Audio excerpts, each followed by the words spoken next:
As you might know, the word some can be followed by a plural countable noun, or it can be followed by an uncountable noun. So you can say some flowers, some people, some boys. In all these cases, we're following some with plural countable nouns. Or you can say some advice, some information, some music. And in all these examples, you're following some with an uncountable noun.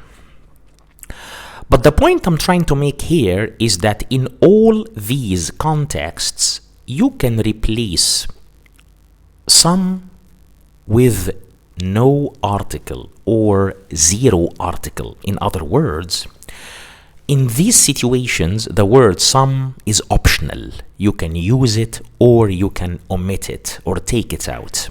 For example, you can say, before serving, pour some yogurt over the top, or you can just say, pour yogurt over the top. So yogurt is an uncountable noun. Normally, we use some to mean a little here, but you can remove it and the meaning will be kept unchanged. So the first point in this video is that some, whenever it precedes a plural noun or an uncountable noun, it is omittable, it is removable, it's optional. You can use it or you can do without it. Another uncommon use of some is before numbers. So this is quite uncommon and not many people are aware of. You can use the word some before numbers, and in this case, some means approximately, roughly. Okay? For example, you can say, some 80% of all residents took part in the vote. Some 80%. So this means approximately 80% took part in the vote, 80% of the residents. If you say 80% without some, this suggests a more precise figure or a more accurate figure.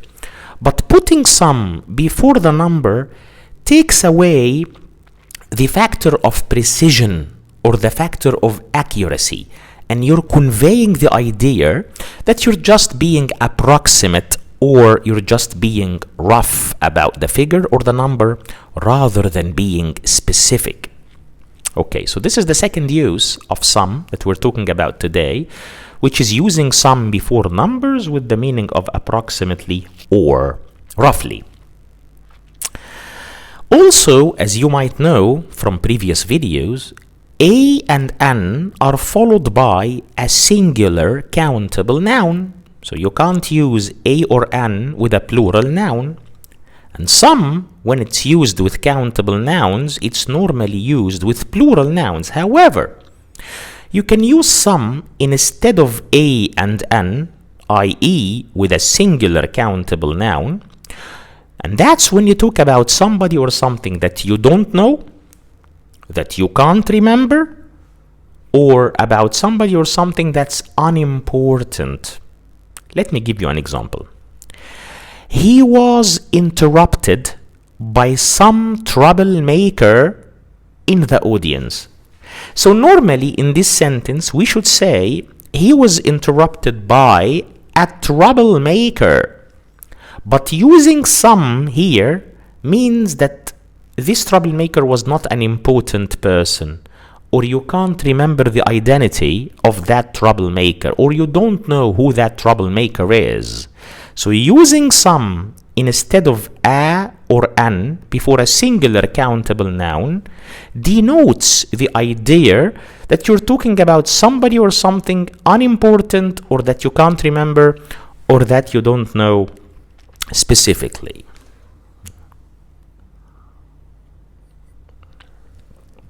All right.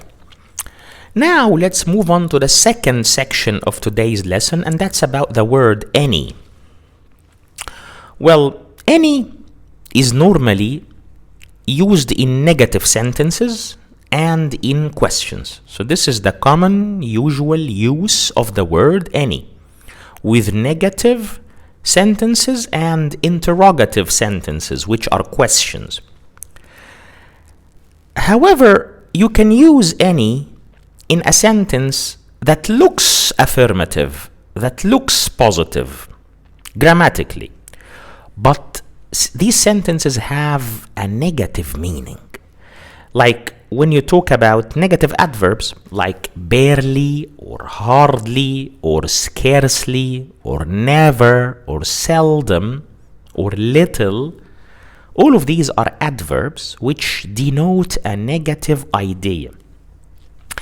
Also, we can use any in a positive sentence or in an affirmative sentence when the sentence contains a negative verb such as deny, refuse, prohibit, prevent. All of these verbs have the meaning of negative actions. Even with negative adjectives like impossible or reluctant.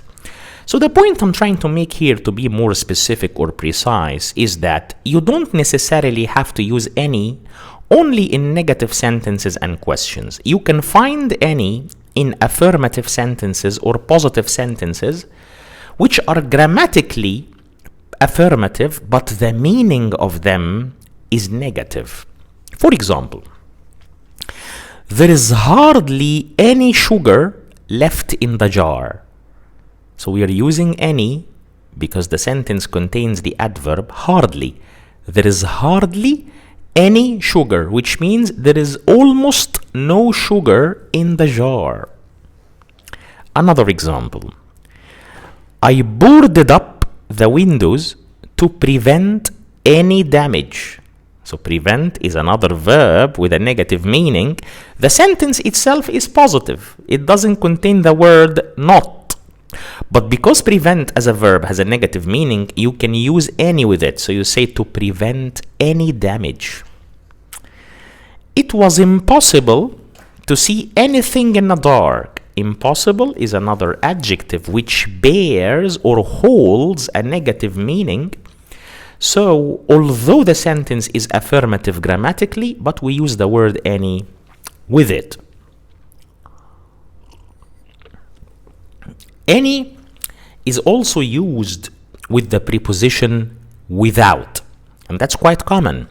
So if your sentence contains the preposition without, it's not uncommon to use any with it. For example, you say, we didn't have tickets, but we got into the stadium without any difficulty. You see, we're using here the preposition without, and we're using the word any with it, saying without any difficulty. By the way, this particular usage for the word any is optional. You can use any or take it out. You can omit it from the sentence. So you can say, we didn't have tickets, but we got into the stadium without difficulty. So you can use any with without, or you can remove it from your clause or from your sentence. And the last point I'm going to make today about any is that any can be used in comparisons. Let me give you a few examples to highlight that. She has as good a chance as anybody in the race. Anybody here is a compound which contains the word any, and we have several of those in English. Anything, anywhere, anybody, anyone. All of these are compounds containing the word any. So again, the sentence dictates, she has as good a chance as anybody in the race. There is a comparison here because we have the pattern as plus a noun, a singular countable noun with the indefinite article a, and then another as. This is a comparison form that we talked about in a previous video. So in this comparison, you can use an any compound or a compound that contains any. In our sentence, that's anybody. So another example, the material felt softer than anything she had ever touched before. So the material was softer than anything she had ever touched before that.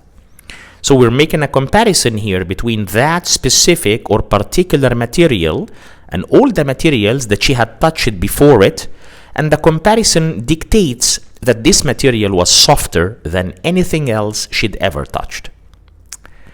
This was a group of usages, uncommon usages, for the two important words in English, some and any. I hope the video was useful to you, and as usual, I call on you to interact with my videos, subscribe to the channel, and share the videos to anyone who might be interested in English grammar. And see you in our next lessons and our next episodes, my friends. Enjoy the rest of your day, and goodbye for now.